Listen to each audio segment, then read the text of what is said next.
Hi, I'm Ethan Moy here at Coach B as part of the fourth episode of Coach B Weekly this season. Now, Coach B, it's Thanksgiving week, so my question to you to open things off is, I'm getting hungry already just thinking about Thanksgiving on Thursday. So what's your favorite Thanksgiving, dish? Is it the turkey? Is it the dressing? Is it the mashed potatoes? What is it? Man, oh, that's a tough one. I love Thanksgiving. I love everything from start to finish. It's not many things in Thanksgiving that I pass up on when it comes to the variety and all that. I would say I really love sweet potatoes. Okay. And that's something that in my family was done really well. You do the marshmallows on top of them? No marshmallows, but a ton of brown sugar, Okay. butter, Yeah. like in a syrup. Yeah. And it's like the way that it was baked or whatever, they came out soft and kind of like in blocks, and they were basically like brown because of all the brown sugar in them and everything. Right. They went from like orange to like a rich brownish red. Yeah. And it was just I always just remember looking at them and like, oh man, those look so good, and they taste better than they even look. And it's like if you put that whole thing in front of me, I mean, it's Right. Okay. it's a real test for my, you see it like sitting there on the table, and you're probably like, before the meal even starts, you're like, oh, let me take a fork. I love sweet potatoes. I love sweet potato pie. I love everything about sweet potatoes. So I'd have to sweet potato fries. I love sweet potato fries, especially when they're done well. You Yeah. could put honey with them, or brown sugar, or powdered sugar sometimes. Yeah, I love sweet potato fries too. So I would say that I love a lot of things about Thanksgiving: the turkey, the stuffing, the mashed potatoes, even the desserts afterwards. But I would say sweet potatoes would have to be, if I had to only choose one Yeah, your thing. power ranking. That's Sweet it. potatoes is number one. They're the number one on the power ranking. I think dressing for me would be it. It just, I don't know, especially when it's cooked in the turkey, you throw some gravy on it. Like that's my number one. I think. It's one of those holidays that the meal is everything. You know what I mean? You have other holidays like Christmas, you have presents and birthdays and this and that, and the cake's good. But like Thanksgiving, the food. The meal is, yes. That's a highlight. That is a highlight. Yep. So that's my favorite. I like it. So we're going to go into recapping Saturday, a 61-60 loss at Bowling Green, a tough one there. You mentioned to me after the game that you were very proud of the team's effort going in. What was the difference? Like, what little subtle differences were there between the effort on Saturday and then the effort on Tuesday against Rhode Island? Defensively, we played a much better game. Yeah. You would look at the Rhode Island game and say, well, you only gave up in the 40s. But that Bowling Green team scored 99 against That's right. Marshall. So. That's right. And their only loss was to Michigan State, at Michigan State. So they came in playing really well, and with the new coach and a new system, they have a lot of early energy here. And they're doing a good job. So we knew going in it was going to be a tough test for us, coming off of we could hang our heads, come out and not bring the energy and the fundamentals defensively that we've been working on all year so far. And we did. We brought a lot of that. We made our mistakes. We had our moments again where we missed assignments and things. They had some looks sometimes down the floor that we got to tighten screws on. But overall, the defensive mentality was one that I was really proud of. The accountability, the box out, winning and rebounding, things like that. Winning, holding them to one shot down the floor. Those were the big moments. Right. Offensively, we played with a much better pace. Yeah, it seemed like. We stayed persistent to continue to find a good pace throughout the game. Here's Augustin. Splits the defense. Good look. Callahan. Same thing that you were doing the last time down. That persistence will pay off, and we got some really good looks, and we finished some nice reads. We finished them off well. Watching the game live, I knew we had played better, and then watching on video, it just solidified. As I got a chance to watch the video very shortly after the game, I was able to see the same things I was seeing live. I missed some things live that I got to see on video, and we cut those up, and we're watching them. But the effort was better on both sides of the ball, and just some things we got to definitely tighten up going forward. We can work with what we did on Saturday. Absolutely. It seemed like you said, there's a little bit more of a flow there. Callie seemed a little bit more in rhythm in the first quarter, hitting those 3 threes, and then Nestor second quarter hit some big shots there as well. Yeah. Now, the last two games against Bowling Green here, 64-62 loss here at the North Athletic Complex in overtime. The NAC opener last year, and then a 1-point loss here. What is, why are the teams like just so even where it's like it's a barn burner, stay on your feet last second type thing every time? Well, last year was kind of a different situation as, we had a lot more freshmen on the court at the same time, and we got off to a really rough start last year. Down 19 at one point. Down 19, came all the way back, and I think we had the lead at one point. Just didn't, finish the job well. I remember some defensive miscues late in that game where we missed an assignment, and it cost us, whether it was in our regulation or overtime, I can't remember. It was overtime. Yeah. Overtime, and then obviously on Saturday. We had the same kind of stuff down the stretch, just in a different way. We missed some defensive assignments down the stretch. As I was talking to the team after the game, I talked about how, we don't knock anybody that watches the games and they watch in their entertainment value or they're rooting or they're supporting, but they're going to see things differently. Yeah. They're going to see the missed free throws. We missed 4 free throws down the stretch, which cost us this time on Saturday. We missed 4 straight free throws. That could be, ice the game right there, make free throws. That cost us. And like I said, a lot of people could look at that and see that.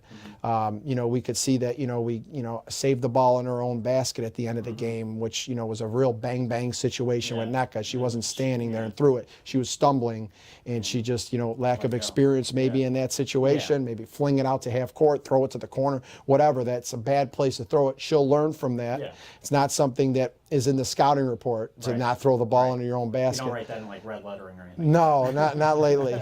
But, that happened, and we'll learn from that. But those are things that, like I said, it's obvious. These we got to do better. Free throws, not doing that at the end of the game. But there was some assignments that we missed defensively that put us in a tough situation. Seems like Cecil in particular, she had 20 points that game. She kind of got loose a few times here and there and knocked down some big shots. Exactly. Got loose. We got caught in letting him out of tough areas. We had him in a bad spot on the floor. We let him out. We're going over that kind of stuff, like the killer instinct when someone's in a certain spot to not let them out of trouble there. We're letting people out of trouble areas. So those are the things that really broke us down, especially late. We needed some stops, and we didn't get the stops down the stretch. And, we're getting to that point now where it's going to be this kind of struggle of the Youngstown last stop that we came this close, and then the Bowling Green, the way we closed out that game. It's either going to bring us down or to lift us up to be a better team and to be a more accountable team down the stretch and stay locked in the hot moments to when defending something in the first quarter shouldn't be different with the talk and the passion to defending it late. That passion should be consistent throughout the whole game, and we can't miss assignments late because of the, what's on the line then. Right, exactly. Everyone remembers the big play while, you're two different types of people, one that's watching the game or one that's playing the game. If you're playing the game, you can't have the same luxury of watching. Right. You got to be ready to talk, you got to be ready to communicate, and you can't miss assignments. Right. One thing that you did well on Saturday was rebound, 41-32 edge in that department. Bowling Green kind of runs like a kind of similar lineup to what we run here with 3 guards, 1 forward, 1 center. Was that like something like a point of emphasis? You kind of have a smaller team with Nneka and Nadej being your 2 starters over 6 feet. Was that like kind of a point of emphasis going into the prep? Like, hey, listen, we can kind of rebound with them and finish possessions to just 1 shot? Yeah, it's really give and take. We're more of a conventional team, a throwback. Right. We're a throwback conventional team. We're not conventional nowadays. Right. Nowadays, most team plays 4 guards and a big, and a lot of times their center isn't really a true center. Right. They're like they can stretch a little bit. Face up. Look at the way the NBA is played. I mean, look at guys that are thriving right now, like the guy from Houston, Capella. Yeah. He's an amazing athlete and he runs around well, but he's not a back to the basket post player. I mean, you put that guy up against like Wilt Chamberlain or Shaquille O'Neal or you know what I mean, guys that really can post just up. Bill Russell. I mean, you go Patrick Ewing's, things like that. I mean, it was just it's a different mindset now. But we're a throwback. We're a throwback because we have the bigs, and our bigs are challenged to move well and to guard guards if they need to on an emergency situation, and they're expected to move on the court well and be in different places and talk, and we just do things a throwback way. And Natalie Villaflor, who has gone to the fore for us. Four now, yeah. Yes, she's given us a little bit of a versatile four spot that we're having her around the basket, and she's holding her own in there, but she's also got that athleticism and that length and that aggressiveness on the perimeter to change some things defensively. They have like a little bit of mismatch there too. Yeah, so we've kind of thrown a few things, but she's stepping up in that role for us. So yeah, I mean, we knew that there was some give and take with our lineups, and we had to make sure that we were getting the best of them when we could. And I thought rebounding was in that area that we really owned the boards in a lot of ways and got a lot of those loose balls and ripped them. It was great to see us really use our ability to do that, and that was one of the reasons why we were in position to win the game. Yeah. Now, this week here, with it being Thanksgiving week, means it's a destination trip, obviously. And we're going back to L.A. Very excited about that, obviously. So can you give us a little timeline of what all we're going to do out in L.A.? I know we're leaving like super early tomorrow morning, have to adjust to the West Coast time and everything like that. Yeah.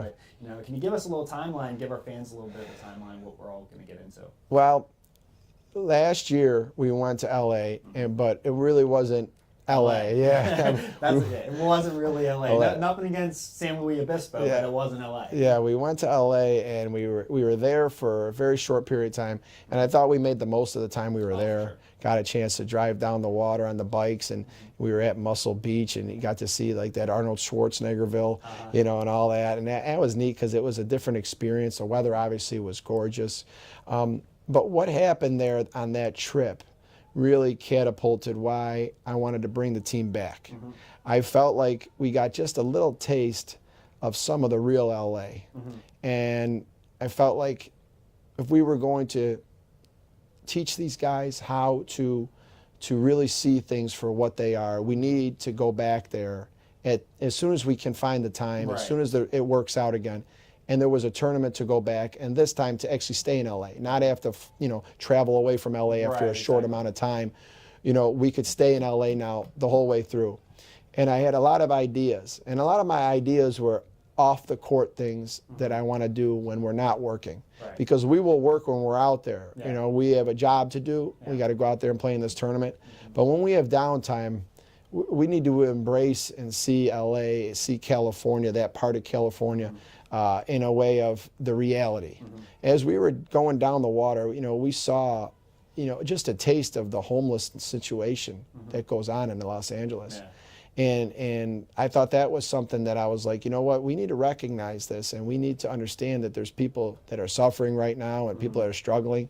And so we're going to dive more into making sure that they understand how to help, how to be, someone that helps when we're at a place, when we travel to a place. So we got some community service things lined up when we're out there. We've been in close contact with some of the integral people in the community service out there in LA.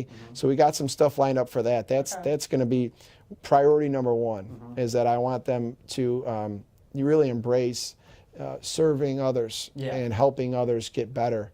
And by your, being a humanitarian, being someone with compassion.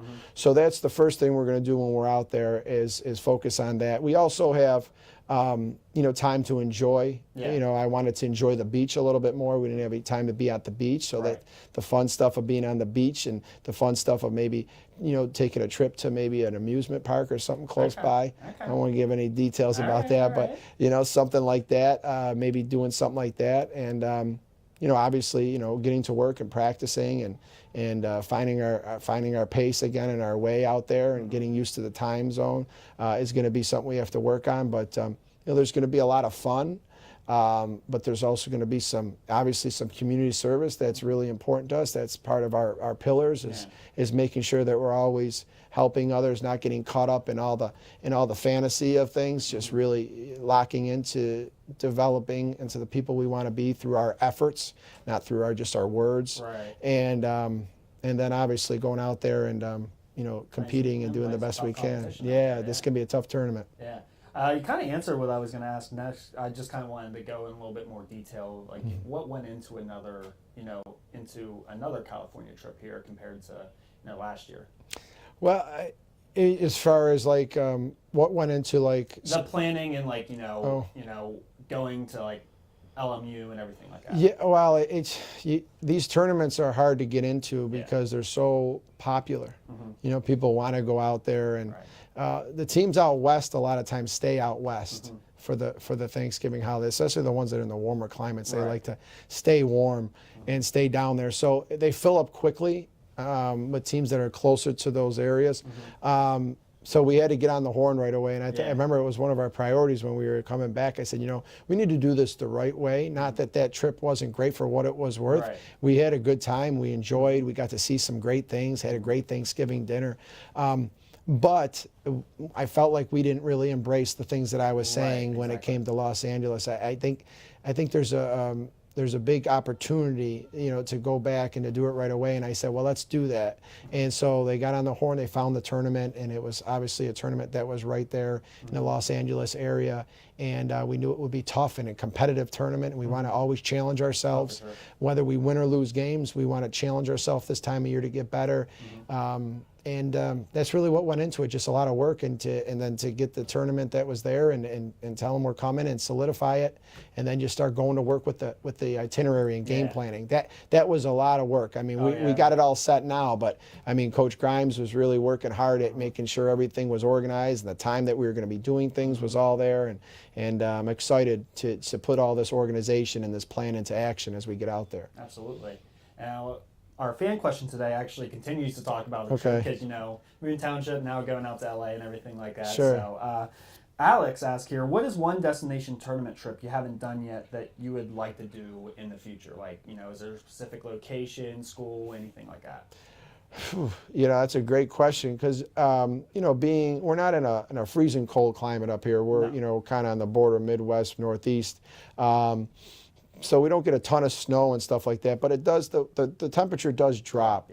So I always look to try to find something that is more of a warmer climate area, so that way we can kind of go someplace and kind of be able to still enjoy the warm climate of, you know, t-shirts and the shorts maybe. And so, you know, if I look at other places that are popular, I mean, Hawaii, which is, I've been there once. That's a place that I would think about visiting again as like a destination trip for us. That's really one of the furthest places you can travel, like that's considered America. I mean, you know, once you get to LA, you still got another 5 hours on a plane. It's closer to like Japan than it is to, you know, LA. So we'd have to really plan for that one. But Hawaii, I think, would be a neat one because it's such a unique place. I've been there once, and I love to see the team go. You know, like maybe down at the border down there in Texas and San Antonio and things like that. You know, I know that that's a beautiful, the boardwalk they call it, and all the river walk. Oh, yeah, the river walk. Yeah, the river walk. That's the San Antonio thing. I've never been there myself, so I've always wanted to do that. New Orleans down there, it's a warm climate, and you got that French culture down there. That might be a nice place to, you know, to go down there and to do a tournament as well. Those are the ones that really come to mind. You know, I mean, there's other ones as well. I mean, I'm sure I might be missing someone, but you probably would have to go down to the south a little bit, in east or west, for what we're kind of looking for at that time.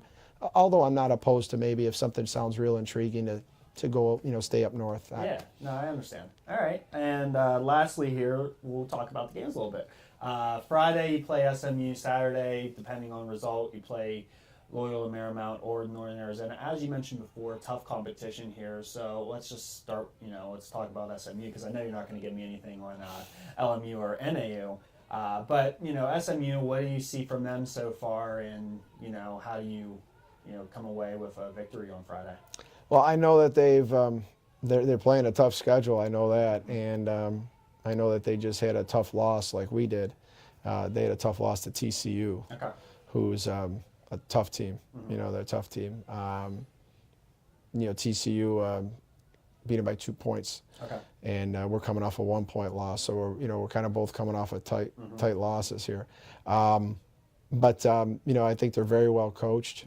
From what I could see so far, they definitely have their style. They definitely play a certain style. They're going to test us in some ways that we got to get better at. We have to, you know, we have to come back with even a better defensive effort than we had on Saturday. Saturday can't be, you know, I'm proud of them for how we responded. But you can't like maintain. Yes. If you're ever trying to maintain an effort, you're going down. You know, you always should be shooting to get a little bit better. I always tell the team, just let's get a little bit better every day. Yeah. Not going into a day saying we need to go from here to here. Just get a little bit better. As long as we're always going like this, we're always doing better. We're always going in the right direction.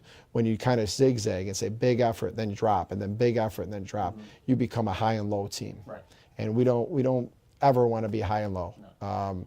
Obviously, you know, we're human, and it's something that we have to battle. So when you win a game big, you know, it's easy to come back and to feel like, hey, you know, we're great and we don't need to worry about anything. We got this under control. I mean, that to me isn't confidence. Right. To me, confidence is having, you know, a work ethic that you know you won't let yourself or your team down with. Right.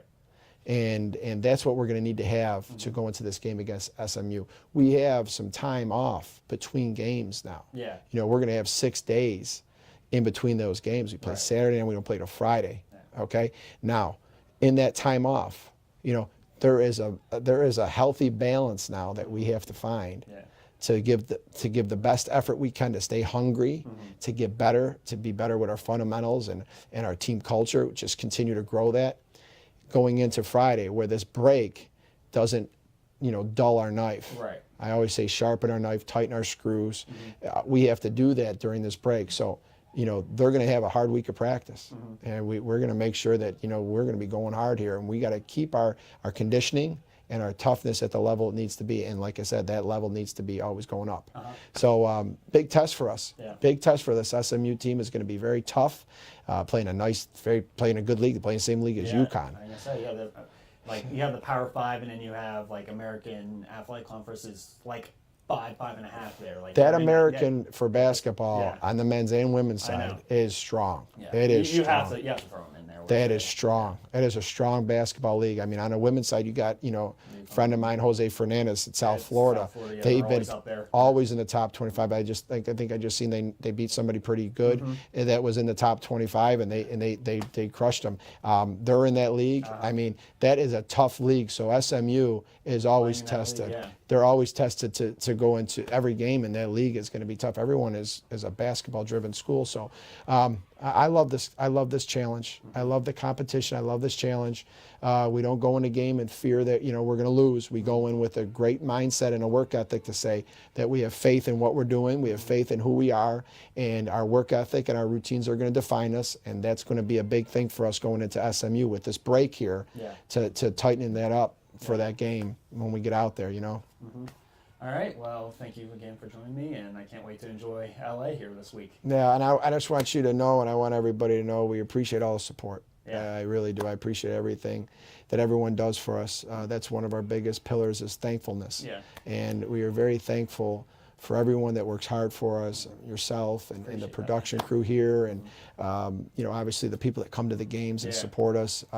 I know we might not have a lot traveling out to LA for our trip here, but those of you that are watching from back home and always, you know, commenting on the social media. I mean, you guys are always telling me that stuff because I don't really follow it at all. That's my but job. That's your job. I don't follow it at all. But you know, when you guys tell me that, you know, people are really connecting with the program and stuff, that means a lot to us. And please be loyal and understand that, you know, sometimes, you know, you lose close games and you know, you don't give your best effort, but the team always appreciates it. You know, as a head coach going down, that's something that we really prioritize is thankfulness, and so we're very thankful for that. So continue to support us, and we appreciate it all. And you know, hopefully when we come back from LA, we'll come back even better team. Absolutely. Those games in California Friday against SMU is a 3:30 Eastern start. Saturday, consolation game and championship game slated for 3:30 or 6 p.m. Eastern start. Both of those games can be streamed live. Follow or go to rmucolonials.com to see the link.